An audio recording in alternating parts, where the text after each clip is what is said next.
Now let's return to the struggles facing the Arcadia Group, the retail empire of Sir Philip Green, which is behind such names as Topshop, Burton and Dorothy Perkins. The company is understood to be on the brink of collapse.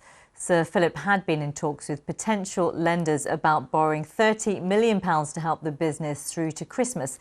However, those talks have failed and administrators, we understand, could be appointed on Monday, putting 13,000 jobs at risk. Well, let's now speak to Susanna Streeter, who's an investment analyst for Hargreaves Lansdown.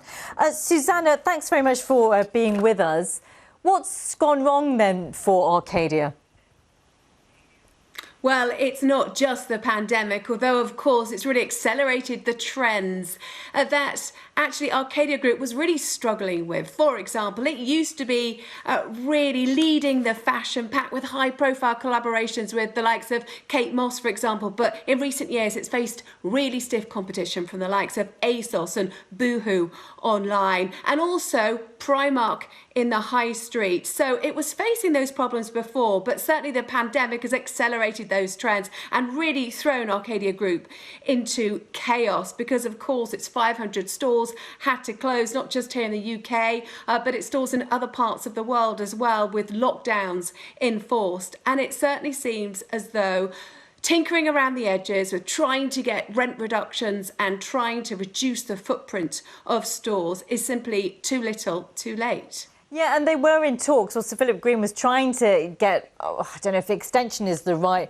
way to word it, but some kind of a lifeline up until Christmas. I don't suppose you know exactly what went on with those talks and why it's got to the stage where 13,000 jobs will be at risk on Monday. Well, we do know that those talks were ongoing. They've been going on for some time, but it certainly seems as though they haven't gone anywhere. They haven't got the agreement needed to have this £30 million to really tide the group over past this crucial Christmas period, a time which is really vital for many retailers to try and bank those sales in, to speed up those sales and bring stores into the black. But of course, Sir Philip Green's empire has been suffering for some time. Back in 2018, were the last times that it reported accounts, it was already facing a huge loss. It went through this restructuring drive. It's already closed stores.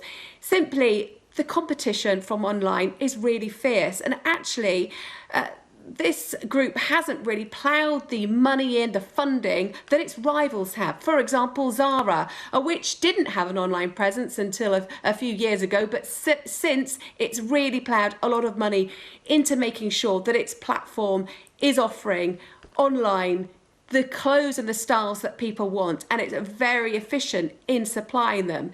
There hasn't been this type of investment.